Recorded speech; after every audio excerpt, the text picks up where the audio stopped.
बुद्धं नमामि धम्मं नमामि संघं नमामि।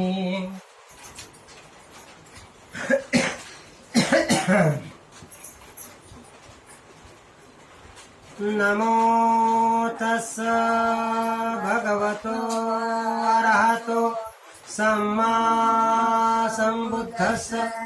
नमो तस्स भगवतो अरहतो सम्मा सम्बुद्धस्स। नमो तस्स भगवतो अरहतो सम्मा सम्बुद्धस्स। बुद्धं शरणं गच्छामि धम्मं शरणं गच्छामि संघं शरणं गच्छामि। द्वितीयम्पि बुद्धं शरणं गच्छामि द्वितीयम्पि धम्मं शरणं गच्छामि द्वितीयम्पि संघं शरणं गच्छामि। तृतीयम्पि बुद्धं शरणं गच्छामि तृतीयम्पि धम्मं शरणं गच्छामि तृतीयम्पि संघं शरणं गच्छामि। पाणातिपाता वेरमणि सिक्खापदं समादियामि। अदिन्नादाना वेरमणि सिक्खापदं समादियामि। कामेषु मिथ्याचारा वेरमणि सिक्खापदं समादियामि। मुसावादा वेरमणि सिक्खापदं समादियामि। सुरामेरयमज्जपमादठाना वेरमणि सिक्खापदं समादियामि। साधु साधु साधु।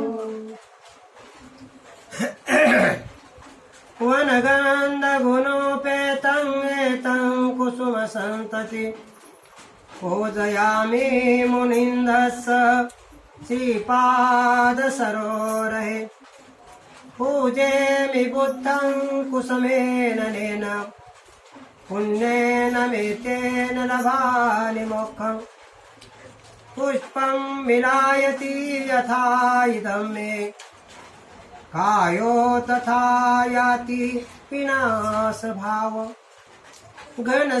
घनसारपदीतेन दीपेन तमधंसिना तिलोकदीपं समबुद्धं पूजयामि तमोनुन्दम्।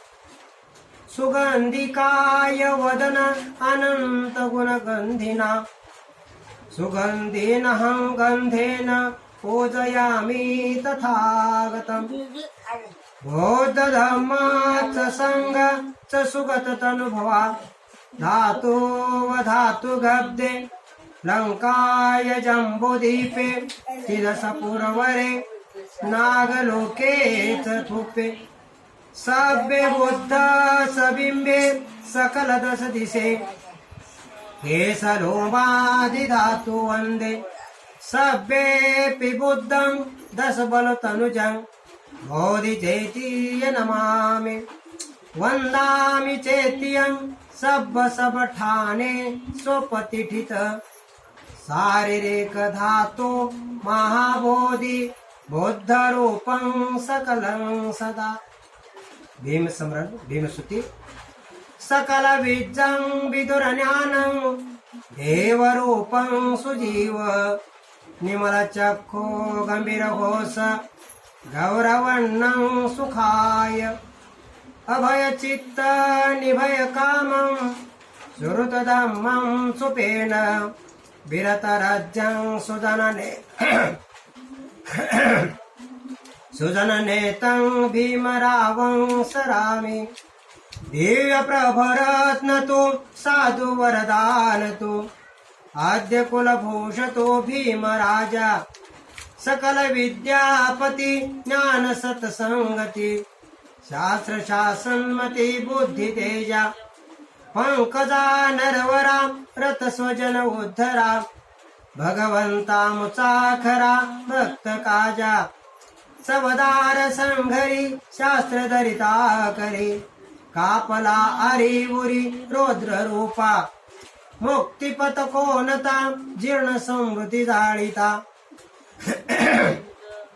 उजाळल्या अगतिका मार्ग साजा राष्ट्रघटना कृती शोभते भारती महामानव बोलती सार्थ संज्ञा शरण बुद्धासमी शरण धम्मासमी शरण संघासमी भीमराजा. जगत वंदनीय जगद्गुरु महाकरुणे भगवान बुद्ध बोधिसत्व डॉक्टर बाबासाहेब आंबेडकर यांच्या पावन मूर्तीला आचार विचाराला पंचांग प्रणाम करून द बुद्धिस्ट सोसायटी ऑफ इंडियाचे संस्थापक डॉक्टर बाबासाहेब आंबेडकर, तमाम बौद्धाची मातृसंस्था मातृस्थानी महाउपासिका मीराताई आंबेडकर यांच्या वायुगतीने चाललेल्या कार्याला वंदन. कार्याध्यक्ष भीमरावजी आंबेडकर, संस्थेचे सल्लागार बाळासाहेब आंबेडकर यांनाही माझा सविनय जय भीम. उपस्थित अनुपस्थित किंवा जे कोणी पाहत असतील त्या सर्वांनी माझा सविनय जय भीम.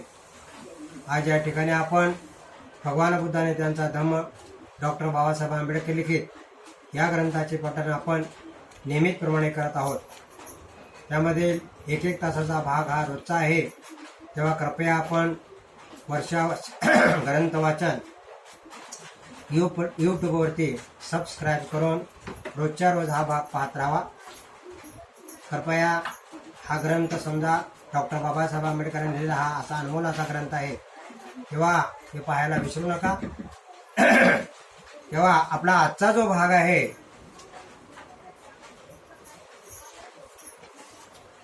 तो म्हणजे आत्म्यावरील विश्वास हा अधर्म आहे. आत्म्यावरील विश्वास हा अधर्म आहे. त्याच्यातील हा उर्वरित भाग आहे ते आपण पाहूया.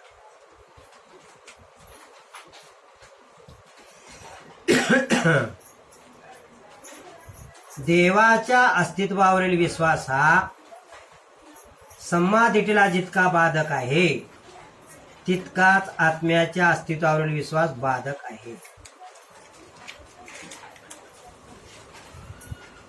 देवाच्या अस्तित्वावर विश्वास ठेवणे जितका समाधीला जितका बाधक आहे, सम्यक दृष्टीला बाधक आहे, तितकाच विश्वास आत्म्यावर विश्वास ठेवणे बाधक आहे. त्याने असे विवेचन केले आहे की देवावरील विश्वास हा ज्या प्रकारे भ्रमक समजुती निर्माण करतो त्याच प्रकारे आत्म्याच्या अस्तित्वावर विश्वास भ्रमक समजुतीला कारणीभूत होतो. हा जे समजा देवावर विश्वास ठेवणे म्हणजे हे भ्रमक समजुती आहेत. त्याचप्रमाणे आत्म्यावर विश्वास ठेवणे हे तेवढे समजा मारक ठरतो, म्हणजे भ्रमक समजुती समजले जाते. भ्रमक समजुतीच आहे. आत्म्यावर विश्वास आणि देवावरील विश्वास हे भ्रमक समजुतीच आहे. त्यांच्या मते तर आत्म्याच्या अस्तित्वावरील विश्वास हा देवाच्या अस्तित्वावरील विश्वासापेक्षा भयंकर आहे. देवावरील विश्वासापेक्षा आत्म्याचा विश्वास हा अधिक भयंकर असं सांगितलेलं आहे. कारण त्यामुळे पुरोहित वर्ग निर्माण होतात. अशामुळे समजा काय पुरोहित वर्ग निर्माण होतात. भ्रमक समजुतीचा मार्ग मोकळा होतो. आणि भ्रमक समजुतीचा मार्ग मोकळा होतो म्हणजे समजा सर्व लोक या भ्रमक समजुतीच्या पाठीमागे लागतात. एवढेच नव्हे तर तो पुरोहित वर्गाला माणसाच्या जन्मापासून मृत्यूपर्यंत सत्ता गाजवण्याचा अधिकारी भार करतो. मग एवढेच नव्हे तर त्या पुरोहिताला मग समजा जन्मापासून पार मृत्यूपर्यंत समजा ते काय तो एक अधिकारवाल्याने समजा मी देवाचा भक्त अशाप्रमाणे समजा तो वागत असतो. ह्या सर्वसाधारण विचारसरणीमुळे भगवान बुद्धाने आत्म्याच्या अस्तित्वासंबंधी काही दृढपूर्वक मत व्यक्त केलेले नाही असे म्हणतात। भगवंताने समजा या आत्म्यासंबंधी काही दृढतापूर्वक मत व्यक्त केलेले नाही असे समजा लोकांचं म्हणणं आहे। दुसरे काय म्हणतात की त्याने आत्म्याच्या अस्तित्वाच्या सिद्धांताचे खंडन केले नाही। तर काही लोक म्हणतात भगवंताने समजा आत्म्याच्या अस्तित्वाचे खंडन केले नाही असेही काही लोक म्हणतात। आणखी दुसरे काही म्हणतात त्याने या प्रश्नाच्या उत्तराला बगल दिलेले आहे। काही लोक म्हणतात की भगवंताने अशा प्रकारच्या प्रश्नाला समजा डावलून टाकलेले आहे। ही सर्व मते चूक आहेत, कारण त्याने महालीला स्पष्टपणे आणि निश्चित शब्दात सांगितले आहे की आत्मा काही वस्तू नाही। लोकांचं म्हणणंही समजा खोटं आहे, तर भगवंताने आत्म्याबद्दल बरंच विश्लेषण केलेलं आहे। स्पष्ट भगवंत म्हणतात की महालीला एका शब्दात सांगतात किंवा आत्मा ही काही वस्तू नाही, म्हणून त्याच्या सिद्धांताला अनात्मवाद असे म्हणतात। आत्मा ही काही वस्तू नसल्यामुळे समजा तिला मी काय म्हणतो अनात्मवाद असे भगवंताने म्हटले। आत्म्याविरुद्ध या सर्वसामान्य विचारसरणीपेक्षा भगवान बुद्धाने त्याविरुद्ध अगदी खास अशी खंडनकारक विचारसरणी मांडली आहे। ती कशी मांडली आपण पाहूया। आत्म्याचे वेगळे असे अस्तित्व स्थापन करणाऱ्या सिद्धांताविरोध भगवान बुद्धाने आपला नामरूप सिद्धांत मांडला। भगवंताने आत्म्याच्या ठिकाणी काय ठेवलेलं आहे? नामरूप असा सिद्धांत ठेवलेला आहे। हा नामरूप सिद्धांत विभज्यवादाद्वारे केलेल्या परीक्षणाचा परिणाम आहे। मानव व्यक्तीचा अथवा मानवाच्या अतिशय सूक्ष्म काटेकोरपणे विश्लेषणाचा हा परिणाम आहे। नामरूप ही प्राण्याची सामूहिक संज्ञा आहे। नामरूप हे प्राण्याची सामूहिक संज्ञा आहे। भगवान बुद्धाच्या मतानुसार प्राणी हा काही भौतिक तत्वे आणि काही मानसिक तत्वे याच्या संमिश्रणाचा परिणाम आहे। भगवंताने सांगितले आत्मा वगैरे काय नाही, तर माणूस ही सामूहिक संज्ञा आहे। आणि भगवान बुद्धाच्या मतानुसार प्राणी म्हणजे कसं आहे? काही भौतिक तत्वे आणि काही मानसिक तत्वे याच्या संमिश्रणाचा परिणाम असं भगवंताने सांगितले। आणि या भौतिक आणि मानसिक तत्वाचा स्कंद म्हणतात। भौतिक आणि मानसिक तत्वाला काय म्हणतात? स्कंद म्हणतात। आता स्कंद, रूपस्कंद हे प्राधान्याने पृथ्वी, जल, अग्नी आणि वायू। पृथ्वी आहे, जल आहे, अग्नी आहे आणि वायू, ह्या चार तत्वाचा परिणाम आहे। म्हणजेच या चार तत्वाने समजा मनुष्य बनला, हे स्कंदरूप अथवा शरीराचे घटक होय। आणि या चार घटकांनी मिळून माणूस बनला असं भगवंतानं सांगितलं। रूप स्कंदाशिवाय मानस्कंद ही एक गोष्ट आहे। रूप स्कंद आहे, त्याशिवाय मानस्कंद ही एक गोष्ट आहे। तेही प्राण्याच्या रचनेचे घटक आहेत। ते सुद्धा प्राण्याच्या रचनेचे घटक आहेत। या नामस्कंदाला विज्ञान म्हणजेच काय? चेतना, म्हणजे आपल्याकडे असलेलं मन, म्हणजे समजा ही चेतना आहे, विज्ञान असे म्हणतात। या नामस्कंदात तीन मानसिक घटक तत्वे आहेत।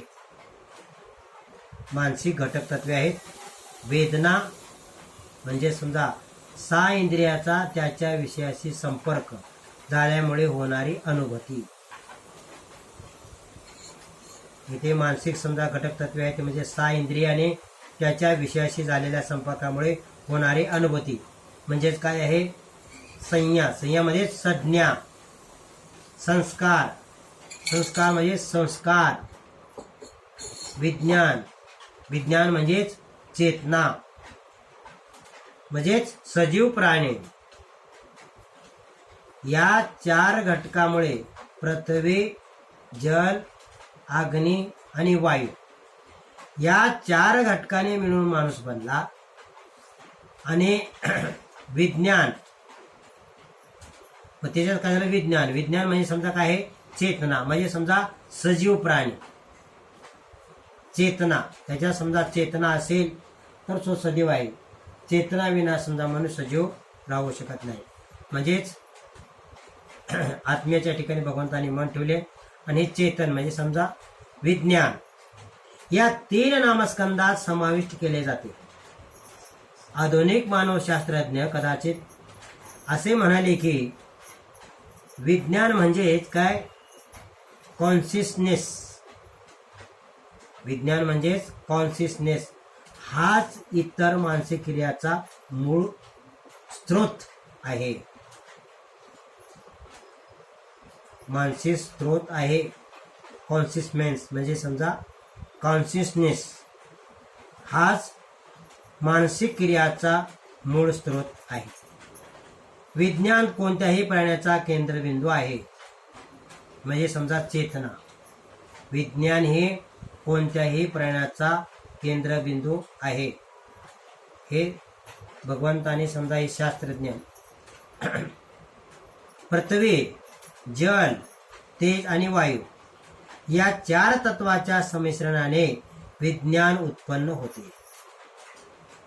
पृथ्वी, जल, तेज आणि वायू या 4 तत्वाच्या संमिश्रणाने विज्ञान निर्माण होते. विज्ञान निर्माण होते असं सांगितले. आता भगवान बुद्धाने प्रतिपादित केलेल्या या विज्ञानाच्या उत्पत्तीच्या सिद्धांतावर एक आक्षेप घेतला जातो. तर काही लोकांनी समजा याच्यावर एक आक्षेप घेतलेला आहे. ते भगवंताने जे प्रतिपादित केलेले आहे त्या विज्ञानाच्या उत्पत्तीबद्दल समजा या सिद्धांतावर काही लोकांनी आक्षेप घेतला. ते काय म्हणतात बघा. सिद्धांत विरोधी असे विचारतात. सिद्धांत विरोधी असे विचारतात की विज्ञान म्हणजे समजा चित्त याची उत्पत्ती कशी होते. विज्ञान म्हणजे समजा चित्त याची उत्पत्ती कशी होते असं त्या लोकांना विचारले. हे सत्य आहे की माणसाच्या जन्माबरोबर विज्ञानाच्या म्हणजे चित्ताची उत्पत्ती होते. जेव्हा आपला जन्म होतो त्याच्याबरोबर समजा चित्ताची उत्पत्ती होते. हे बरोबर आहे. आणि त्याच्या मरणाबरोबर विज्ञानाचा विनाश होतो. माणूस मेला की त्या समजा त्याच्याकडे चेतना नसते. म्हणजे तो सजीव नाही, मृत्यू पावतो. म्हणजे जन्माबरोबर समजा चित्ताची उत्पत्ती झाली म्हणजे विज्ञानाची उत्पत्ती झाली. आणि मृत्यू झाल्यानंतर विज्ञान विनाश पावलं म्हणजे नष्ट झालं. म्हणजे चित्तही समजा नाश पावलं असं भगवंताचं म्हणणं आहे. तथापि विज्ञान हे 4 भौतिक तत्वाच्या मिश्रणाचा परिणाम आहे असे म्हणता येईल. विज्ञान हे 4 मिश्रणाचा परिणाम आहे असे म्हणता येईल. पृथ्वी, अग्नी, जल आणि वायू याच्याने समजा विज्ञान निर्माण झाले. विज्ञान म्हणजे चेतना असं म्हणता येईल. भगवान बुद्धाचे उत्तर असे नव्हते की या 4 भौतिक तत्वाच्या सद्यस्थितीमुळे किंवा त्याच्या संमिश्रणाने विज्ञानाची उत्पत्ती होते. भगवान बुद्ध काय म्हणतात की बाबा त्याच्या 4 भौतिक तत्वाच्या सद्यस्थितीमुळे किंवा त्याच्या संमिश्रणाने विज्ञानाची उत्पत्ती झाली. ही 4 तत्वे आणि मानसकंद याच्यामुळे समजा काय झाले की विज्ञानाची उत्पत्ती झाली असं भगवंतानं सांगितलं. भगवान बुद्धाने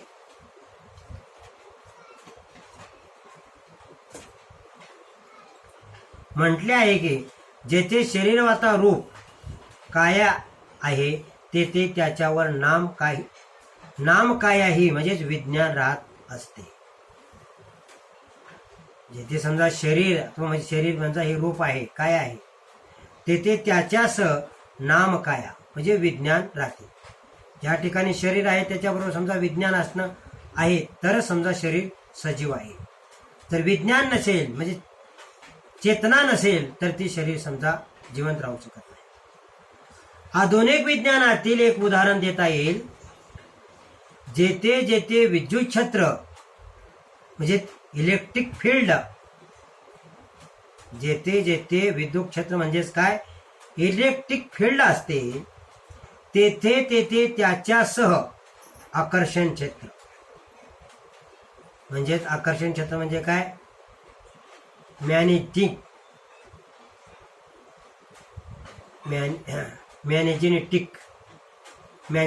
फील्ड असते.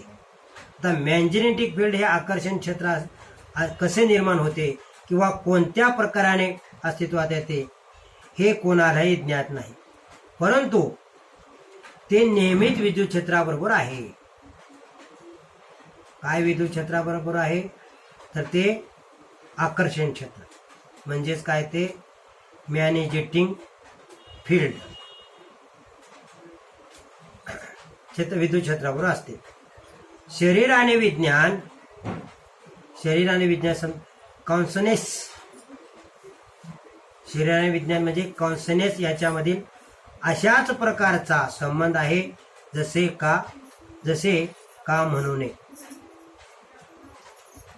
आता शरीर आणि विज्ञान समजा याच्यामध्ये अशाच प्रकारचा फरक आहे, अशाच प्रकारचा संबंध आहे असेच का म्हणू नये.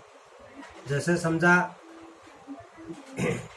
इलेक्ट्रिक समजा फील्ड आहे तसं समजा हे कॉन्सनेशन फील्ड याच्यामध्ये समजा अशाच प्रकारचा फरक आहे असे का म्हणू नये असे या ठिकाणी सांगितले.